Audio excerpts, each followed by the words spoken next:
Meenu TV.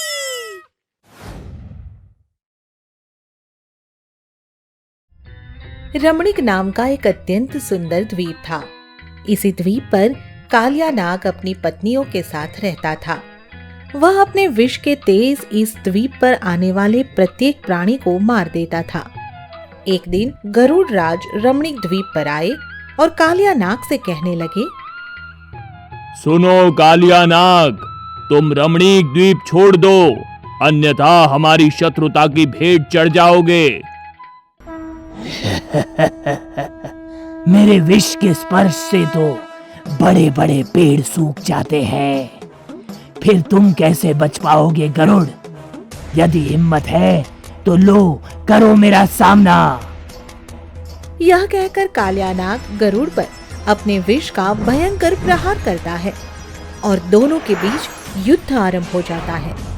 किंतु कुछ ही समय उपरांत कालिया नाग को अपनी पराजय का भय सताने लगता है और पत्नियों से कहता है, हमें अति शीघ्र रमणीक द्वीप छोड़कर जाना होगा, अन्यथा गरुड़ हम सबको मार डालेगा। यह कहकर कालिया नाग रमणीक द्वीप छोड़ देता है और वृंदावन में यमुना नदी में आकर रहने लगता है।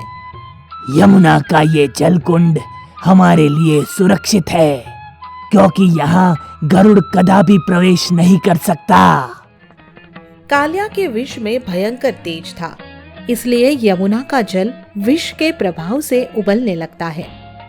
आसपास के वायु में विष के कण फैल जाते हैं और उसके स्पर्श मात्र से सब पेड़ पौधे सूख जाते हैं। आसमान में उड़ने वाले पक्षियों पर भी विष का खतरा मंडराने लगता है। यमुना के भयंकर विषैले जल के ऊपर से उड़ने वाले पक्षी अकस्मात ही नीचे गिर जाते और यमुना के उबलते विष में जलकर मर जाते। यमुना की यह दशा देखकर वृंदावन के लोग चिंतित हो उठते हैं। यह कालिया नाग तो वृंदावन पर अभिशाप बनता जा रहा है। यमुना का पवित्र जल विष का दरिया बन गया है। तुम सही कहती हो यशोदा, अब तो यमुना तट की ओर जाते मृत्यु का भय सताने लगता है। मैया चिंता मत करो, कालिया नाग बहुत जल्दी यमुना को छोड़कर चला जाएगा। यह सुनकर नंद और यशोदा मैया हंसने लगते हैं। तू तो ऐसे कह रहा है जैसे कि तेरे कहने से कालिया नाग यमुना छोड़कर भाग जाएगा। और नहीं तो क्या मैया, मैं कहूँगा तो कालिया जरूर भाग जाएगा। बस कर नटखट, और तू उधर खेलने कभी मत जाना, हमें तो हमेशा तेरी ही चिंता रहती है। एक दिन बाल कृष्ण और उसके सखा यमुना तट पर गेंद से खेल रहे होते हैं कि तभी गेंद यमुना में जा गिरती है। अब क्या होगा कृष्ण? गेंद तो यमुना जल में समा गई और वहाँ तो कालिया नाग रहता है। तुम सब चिंता मत करो, मैं अभी यमुना में कूदकर गेंद वापस ले आता हूँ। यह सुनकर कृष्ण के सब सखा भय से कांपने लगते हैं और उसको समझाते हुए कहते हैं, ना ना कृष्ण, तुम यमुना में मत कूदना। यदि तुम यमुना में कूदे तो कालिया नाग तुम पर आक्रमण कर देगा और तुम मर जाओगे। उनकी बातें सुनकर बाल कृष्ण हंसते हुए कहता है, तुम सब डरपोक हो, इसलिए मुझे यमुना में जाने से रोकते हो, किंतु मैं तुम्हारी तरह बिल्कुल भी डरपोक नहीं हूँ। देखना मैं अभी गेंद ले आता हूँ। यह कहकर बालक कृष्ण एक सूखे कदम के पेड़ पर चढ़ जाता है और उसका स्पर्श पाते ही पेड़ देखते ही देखते हरा भरा हो जाता है। कृष्ण पेड़ पर चढ़कर यमुना में कूद जाता है। कालिया की पत्नियां जैसे ही बालक कृष्ण को देखती है, हैरान रह जाती है। अरे, इस नन्हे बालक की हिम्मत तो देखो, इसे तो हमारे पति कालिया नाग का भय तक नहीं। क्यों रे बालक, तुझे हमारे पति से भय नहीं लगता क्या? मुझे किसी से भय नहीं लगता। यह सुनकर कालिया नाग की पत्नियां और भी हैरान रह जाती है और बालक कृष्ण को समझाते हुए कहती है, बालक अपना जीवन चाहता है तो यहाँ से अभी वापस चला जा। अभी तो हमारे पति सो रहे हैं, यदि वे जाग गए तो तेरा काल आ जाएगा, इसलिए तू जा बालक, उनके जगने से पहले वापस चला जा। किंतु बालक कृष्ण उनकी तरफ ध्यान देने की बजाय अपनी गेंद ढूंढने लगता है। गेंद कहाँ गई? कहीं भी तो दिखाई नहीं दे रही। अरे वो पड़ी गेंद। यह कहकर बालक कृष्ण दौड़कर गेंद उठा लेता है और तभी उसके समक्ष कालिया नाग आ जाता है। कौन है रे बालक तू? मैं कृष्ण अपनी गेंद लेने आया था। पर अब जाएगा कैसे? क्योंकि मैं तुझे अभी काल का ग्रास बना दूंगा। यह कहकर कालिया नाग बालक कृष्ण को अपनी कुंडली के पास में जकड़ लेता है और देखते ही देखते दोनों बीच समुद्र में पहुंच जाते हैं। कालिया बालक कृष्ण को डुबो डुबो कर मारने की कोशिश करता है, किंतु खुद को असक्षम पाता है। लगता है इस बालक में कूट कूट कर शक्ति भरी है, इसीलिए मेरी शक्ति के सामने अब तक टिका हुआ है।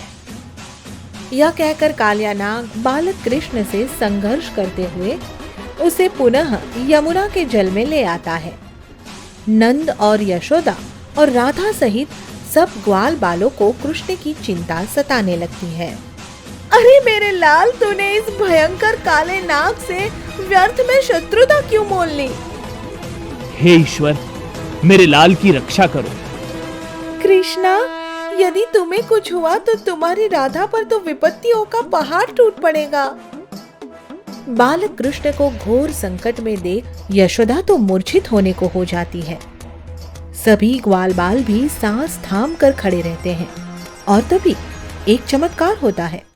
कृष्ण क्षण भर में ही कालिया नाग की कुंडली से छूटकर उसके फन पर आ खड़े होते हैं और बांसुरी बजाते हुए नृत्य करने लगते हैं। यह देखकर यशोदा मैया के तन में नए प्राण लौट आते हैं। अरे मेरा लाल, मेरा कृष्ण! हमारा कृष्ण तो बड़ा अद्भुत निकला यशोदा। देखना, अब कालिया का अंत करके ही छोड़ेगा। फिर तो देखते ही देखते कृष्ण कालिया नाग के फन पर नृत्य और तेज गति से करने लगता है और कालिया की सांस उखड़ने लगती है और तभी उसकी पत्नियां कृष्ण से प्रार्थना करने लगती हैं। इनकी भूल को क्षमा करे प्रभु, यदि इन्हें कुछ हुआ तो हमारा क्या होगा? कालिया नाग की पत्नियों की प्रार्थना सुनकर कृष्ण कालिया से कहते हैं, सुनो कालिया, तुम अभी के अभी यमुना छोड़कर समुद्र के बीच रमणीक द्वीप पर जाकर रहो। अब तुम्हारे फन पर मेरे पद चिन्ह अंकित हो गए हैं, इसलिए तुम्हें गरुड़ कोई हानि नहीं पहुंचाएगा। तुम अपनी पत्नियों सहित रमणीक द्वीप पर शांत भाव से रह पाओगे। आप धन्य है प्रभु, मैं आपका ये उपकार आजीवन याद रखूंगा।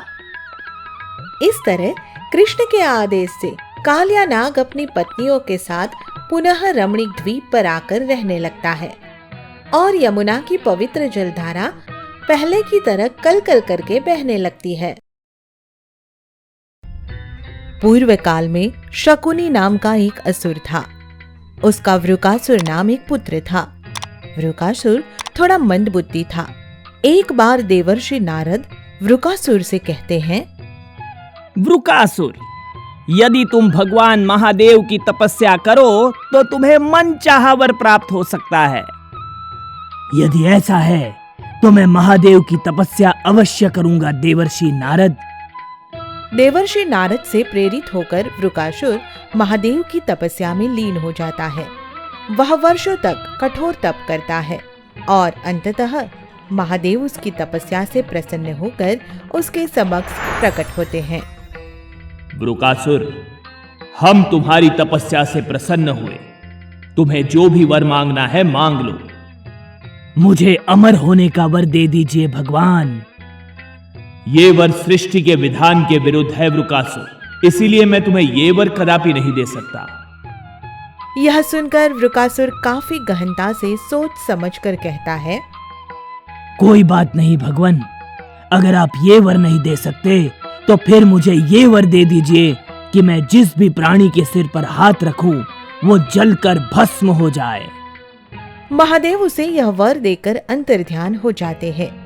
उनके अंतर्ध्यान होते ही वृकासुर उस वर की सत्यता को परखने के लिए पशुओं और मनुष्य के सिर पर हाथ रख उन्हें भस्म करना प्रारंभ कर देता है। महादेव ने क्या वर दिया है, आनंद आ गया आनंद। अब तो मैं जिसे चाहूं उसे भस्म कर दूं। वृकासुर कुछ दिनों तक ऐसे ही निर्दोष लोगों और अन्य प्राणियों को भस्म करता रहता है और इसी कारण वह वृकासुर से भस्मासुर कहलाने लगता है। लोग भस्मासुर से भयभीत होकर हाहाकार करने लगते हैं। अरे भागो भागो, भस्मासुर आ रहा है, सबको जलाकर राख कर देगा, इसीलिए भागो भागो। भागो भागो, भस्मासुर के डर से भागते रहो। भस्मासुर धरती लोक का सबसे शक्तिशाली असुर। कुछ दिन बाद भस्मासुर के मन में देवताओं को भस्म करने का विचार आता है। इस धरती पर तो आतंक मचा कर रख दिया, अब क्यों न स्वर्ग जाकर देवताओं को भस्म कर दूं, सबको जलाकर राख कर दूं। यही सोचकर भस्मासुर स्वर्ग की तरफ निकल पड़ता है और जैसे ही देवताओं को उसके स्वर्ग में आने का पता चलता है, समस्त देवता घबरा जाते हैं। अरे इस भस्मासुर से बचो, ये तो महादेव के दिए वर का गलत उपयोग करने लगा है। भस्मासुर के भय से त्रस्त देवता स्वर्ग छोड़कर भागने लगते हैं। यह देखकर महादेव भस्मासुर से बचने की युक्ति पर विचार करने लगते हैं। वे भस्मासुर को बुलाकर समझाते हैं। भस्मासुर, तुम मेरे दिए वर का गलत उपयोग कर रहे हो।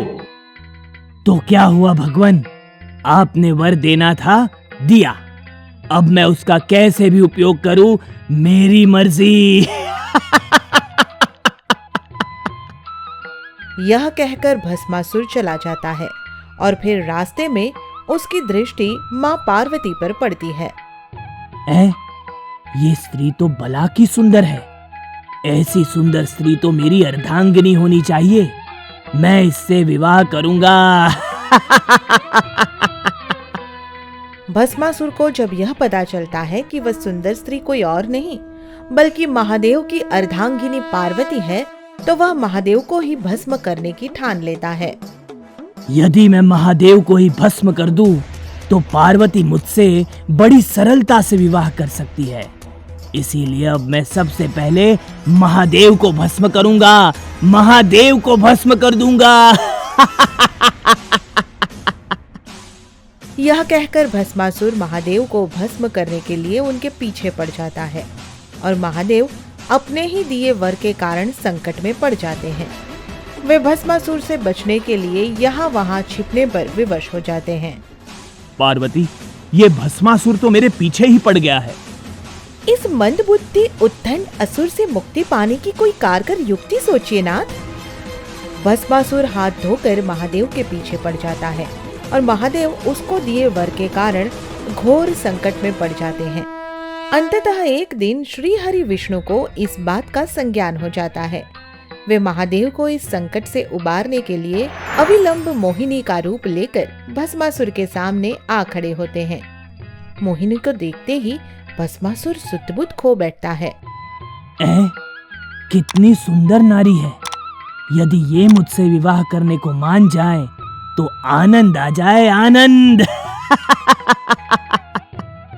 यही सोचकर भस्मासुर मोहिनी से अपने मन की बात कहता है और मोहिनी उसकी बात सुनकर कहती है, यदि तुम मेरे साथ नृत्य करो तो मैं तुमसे विवाह कर सकती हूँ, किंतु नृत्य ठीक वैसे ही करना है जैसे कि मैं करूँ। ये कौन सी बड़ी बात है, मैं तुम्हारे साथ नृत्य करने को तत्पर हूँ सुंदरी, देखना मैं तुमको प्रसन्न करके ही दम लूंगा। उसके यह कहने पर मोहिनी नृत्य करना प्रारंभ कर देती है और भस्मासुर भी उसके साथ साथ नृत्य करने लगता है। भस्मासुर मोहिनी को देख देख उसके जैसा नृत्य करता जाता है। फिर मोहिनी नृत्य करते करते अपने सिर पर हाथ रखती है तो उसकी देखा देखी भस्मासुर भी भूलवश अपने पर हाथ रख देता है और जैसे वह अपने सिर पर हाथ रखता है तत्क्षण भस्म होकर राख के ढेर में बदल जाता है। इस तरह विष्णु भगवान के मोहिनी अवतार से समस्त मानव जाति और समस्त देवगण को भस्मासुर जैसे पापी असुर से मुक्ति मिल जाती है। आगे की मजेदार स्टोरी के लिए चैनल को सब्सक्राइब करें और बेल आइकन प्रेस करना ना भूलें।